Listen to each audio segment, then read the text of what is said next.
Buenos días a todos. En el video de hoy vamos a ver un diálogo de Platón titulado Apología de Sócrates. En este video van a ver ilustraciones de una exalumna llamada Paola Isabel Peralta Soto, quien hizo un cómic sobre este diálogo de Platón. Antes de dar lectura al diálogo, veamos algunas partes de la biografía de Sócrates, quien fue un filósofo griego nacido en Atenas en el año 470 a.C. y murió en el 399 a.C. Aunque no dejó ninguna obra escrita, es una gran figura capital del pensamiento antiguo, hasta el punto de ser llamados presocráticos los filósofos anteriores a él. Ustedes se preguntarán, bueno, pues cómo, si no escribió, ¿cómo sabemos las cosas que él pensó? Pues bueno, la mayor parte de sus ideas las conocemos gracias a Platón, quien fue su discípulo y escribió los diálogos. En estos libros, el protagonista es su maestro Sócrates, y el diálogo que veremos en este video es el de la apología de Sócrates, y apología significa defensa.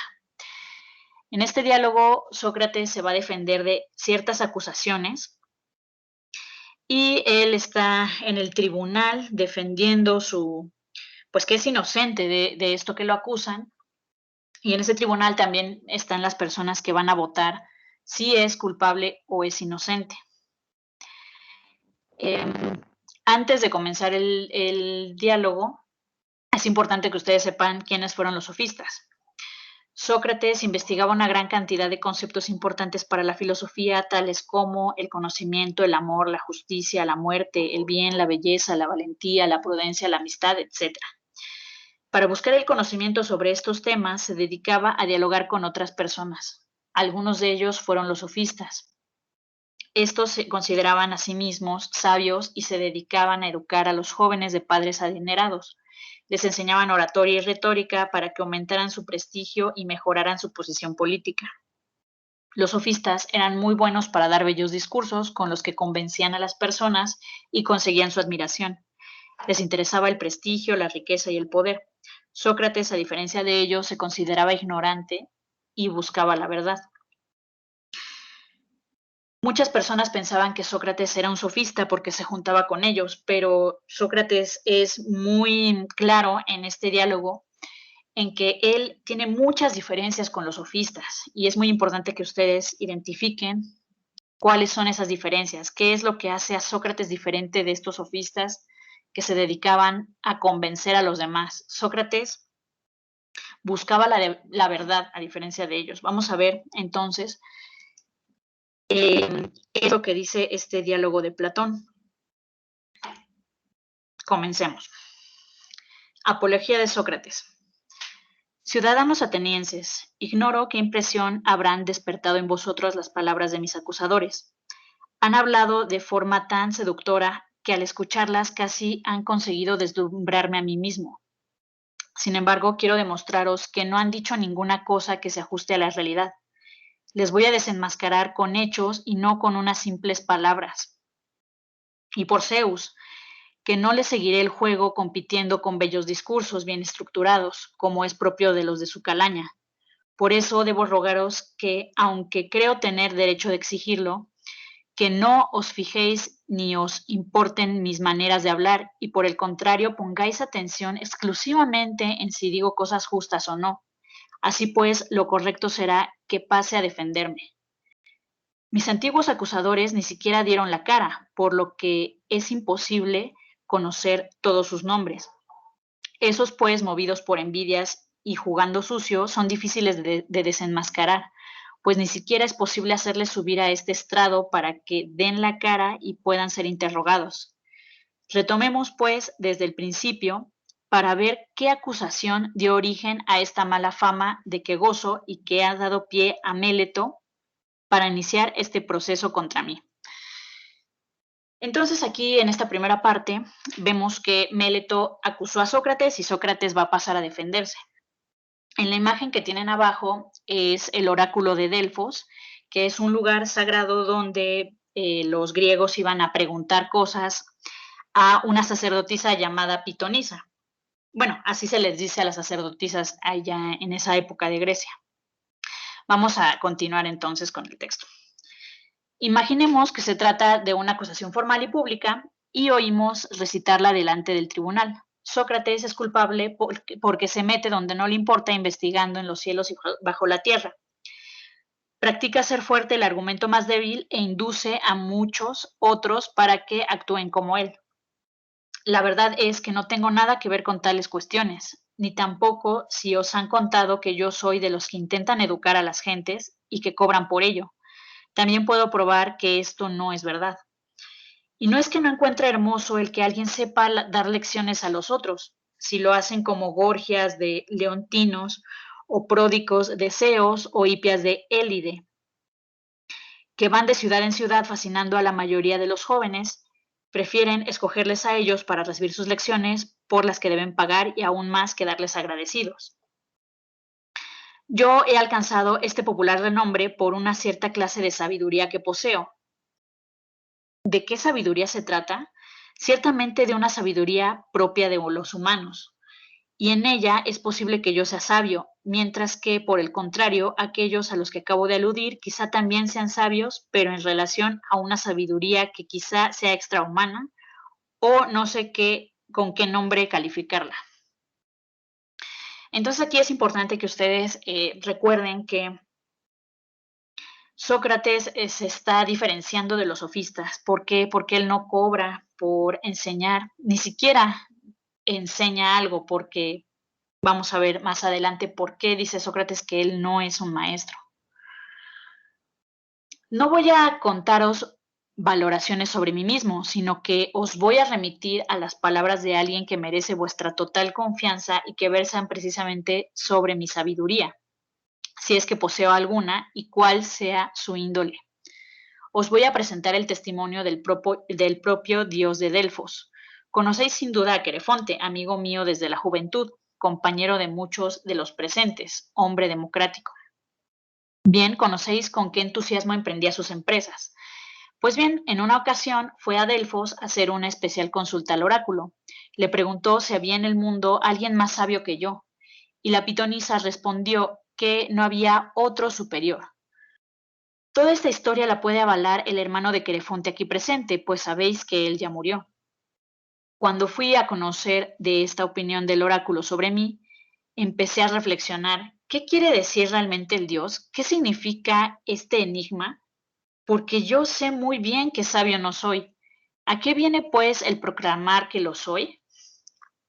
Muy bien, entonces, esta parte es muy importante porque nos cuenta la historia donde el amigo de Sócrates, Querefonte, va al oráculo de Delfos a preguntarle a la pitonisa quién es la persona más sabia. Esta sacerdotisa dice que Sócrates es el más sabio, que los dioses le dijeron que Sócrates es la persona más sabia. Y vamos a ver a continuación cómo resuelve este enigma Sócrates, porque pues aún siendo la persona más sabia, él no sabe por qué dicen los dioses esto. Durante mucho tiempo me preocupé por saber cuáles eran sus intenciones y qué quería decir en verdad. Más tarde, y con mucho desagrado, me dediqué a descifrarlo de la siguiente manera. Anduve mucho tiempo pensativo y al fin entré en casa de uno de los ciudadanos que todos tenemos por sabio, pues pensé, este es más sabio que yo y tú decías que yo era el más sabio de todos. No me exigís que diga su nombre, baste con decir que se trata de un renombrado político. Tuve la primera impresión de que parecía mucho más sabio que otros y que sobre todo él se lo tenía por creído, pero que en realidad no lo era. Intenté hacerle ver que no poseía la sabiduría que él presumía. Con ello, no solo me gané su enemistad, sino también la de sus amigos. Y partí diciéndome para mis cabales, ninguno de los dos sabemos nada, pero yo soy el más sabio porque yo por lo menos lo reconozco. Así que pienso que en este pequeño punto justamente sí que soy mucho más sabio que él, que lo que no sé tampoco presumo saberlo. Esta parte que acabo de leerles es muy importante porque en esto Sócrates es sabio, en que él reconoce su propia ignorancia.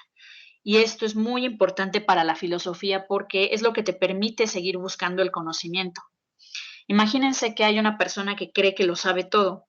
Esa persona no puede ser un filósofo porque ya no puede seguir aprendiendo, no puede buscar el conocimiento. Entonces, para ser un filósofo y buscar el conocimiento, hay que reconocer que hay cosas que no sabemos. Entonces, en este pequeño fragmento, Sócrates se enfrenta a un político y lo hace ver como un ignorante. Imagínense, ¿no? Si eso lo hace una persona en la actualidad que quiere mostrar que un político pues es un farsante y demuestra que es un ignorante. Imagínense el terrible enemigo que se echaría encima. Y pues esto fue lo que le pasó a Sócrates. Vamos a continuar con la lectura. Pero no desistí. Fui entrevistando uno tras otro, consciente de que no solo me acarrearía nuevas enemistades, pero me sentí obligado a llegar hasta el fondo para no dejar sin esclarecer el mensaje del Dios. Debía llamar a todas las puertas de los que se llamaban sabios con tal de descifrar las incógnitas del oráculo. Esta fue la única conclusión. Los que eran reputados o se consideraban a sí mismos como los más sabios, fue a los que encontré más carentes de sabiduría, mientras que otros que pasaban por inferiores los superaban. Tras los políticos, acosé a los poetas. Me entrevisté con todos, con los que escriben poemas, con los que componen ditirambos o practican cualquier género literario, con la persuasión de que aquí sí me encontraría totalmente superado por ser yo muchísimo más ignorante que uno cualquiera de ellos. Así pues, escogiendo las que me parecían sus mejores obras, les iba preguntando qué querían decir. Pues sí, ciudadanos, me da vergüenza deciros la verdad, pero hay que decirla. Cualquiera de los allí presentes se hubiera explicado mucho mejor sobre ellos y sobre sus mismos autores. Pues pronto descubrí que la obra de los poetas no es fruto de la sabiduría, sino de ciertas dotes naturales y que escriban bajo inspiración, como les pasa a los profetas y adivinos, que pronuncian frases inteligentes y bellas, pero nada es fruto de su inteligencia, y muchas veces lanzan mensajes sin darse cuenta de lo que están diciendo. Me parece que los poetas, a causa de este don de las musas, se creen los más sabios de los hombres, y no solo en estas cosas, sino en todas las demás, pero que en realidad no lo eran. Y me alejé de allí convencido de que también estaba por encima de ellos, lo mismo ya que antes había superado a los políticos. Muy bien, pues aquí vemos dos cosas importantes. Ustedes piensen, por ejemplo, en las personas que escriben letras para las canciones. Si bien puede haber alguien que escriba algo sobre el amor, eso no lo hace un experto sobre el amor, eso no hace que sepa todo sobre el amor o que sepa la mejor definición de este concepto. También lo que vemos en este fragmento es que a veces hay muchas personas que creen saber más de lo que realmente saben. Por ejemplo, ¿no? Puede ser que alguien que es panadero, pues intente decirte cosas sobre algo que no es su oficio, por ejemplo, algo sobre coches, ¿no? Sobre mecánica de coches. Entonces, no sé si ustedes conozcan a personas que tienen una profesión, un oficio, pero creen saber sobre muchas otras cosas más y ser expertos sobre muchos temas de los cuales no son expertos. Pues bueno, esto es lo que Sócrates está señalando, ¿no? Que eso es lo que es incorrecto. Es incorrecto creerse sabio solamente porque uno sabe algunas cosas. La ignorancia de los artesanos. Para terminar, me fui en busca de los artesanos, plenamente convencido de que ellos no sabían nada y que en estos encontrarían muchos y útiles conocimientos. Y ciertamente no me equivoqué. Ellos entendían en cosas que yo desconocía, por tanto, en este aspecto eran mucho más expertos que yo sin duda. Pero pronto descubrí que los artesanos adolecían del mismo defecto que los poetas, por el hecho de que dominaban bien una técnica y realizaban bien un oficio. Cada uno de ellos se creía entendido no solo en esto, sino en el resto de las profesiones, aunque se tratara de cosas muy complicadas, y esta petulancia echaba a perder todo lo que sabían. En fin, atenienses, como resultado de esta encuesta me he granjeado muchos enemigos y odios profundos y enconados como los haya, que han sido causa de esta aureola de sabio con que me han adornado y que han encendido tantas calumnias.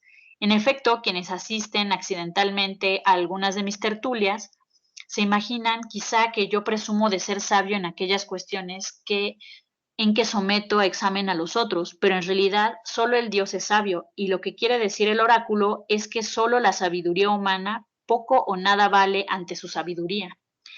Y si me ha puesto a mí como modelo es porque se ha servido de mi nombre para poner un ejemplo, como si dijera, entre vosotros, el más sabio, oh hombres, aquel que como Sócrates ha caído en cuenta de que en verdad su sabiduría no es nada. Por eso sencillamente voy de acá para allá investigando en todos los que me parecen sabios, siguiendo la indicación del Dios para ver si encuentro una satisfacción a su enigma, ya sean ciudadanos atenienses o extranjeros, y cuando descubro que no lo son, contribuyo con ello al instrumento del Dios. Ocupado de tal menester, da la impresión de que me he dedicado a vagar y que he dilapidado mi tiempo, descuidando los asuntos de la ciudad e incluso los de mi familia, viviendo en la más absoluta pobreza por preferir ocuparme del Dios. Por otra parte, ha surgido un grupo de jóvenes que me siguen espontáneamente porque disponen de más tiempo libre, por proceder de familias acomodadas, disfrutando al ver cómo someto interrogatorios a mis interlocutores y que en más de una ocasión se han puesto ellos mismos a imitarme examinando a las gentes. Y es cierto que han encontrado en un buen grupo de personas que se proveen de saber mucho, pero que en realidad poco o nada saben. Y en consecuencia, los ciudadanos examinados y desembaucados por estos se encorajinan contra mí y no contra sí mismos, que sería lo más lógico. Entonces aquí, en esta parte, Sócrates nos señala que muchos jóvenes lo imitaron en este aspecto de desenmascarar a personas que creían saber algo, pero que en realidad no sabían de lo que estaban hablando. Es normal que una persona se sienta ofendida si se le dice, sabes que tú no sabes de lo que estás hablando, y pues se convierta en un enemigo, porque la mayoría de las personas pues nos molesta reconocer que hay cosas que no sabemos, pero pues esto no debería molestarnos, ¿no? No deberíamos enojarnos con quien nos hace ver que estamos equivocados en algo, sino que deberíamos estar agradecidos con esa persona y pues no quedarnos ahí, sino que buscar el conocimiento que nos está haciendo falta. Muy bien, jóvenes, pues esta es la primera parte del texto de la Apología de Sócrates. En el siguiente video vamos a continuar. Por ejemplo, algo que se queda pendiente es pues ver cómo Sócrates desenmascara a las personas que creen saber cosas pero no las saben. Eso lo vamos a ver en la próxima. Y pues la conclusión, ¿no? Si resulta que lo consideran inocente o lo consideran culpable, pues lo vamos a ver en el siguiente video. Entonces, pues hasta la próxima y cuídense mucho.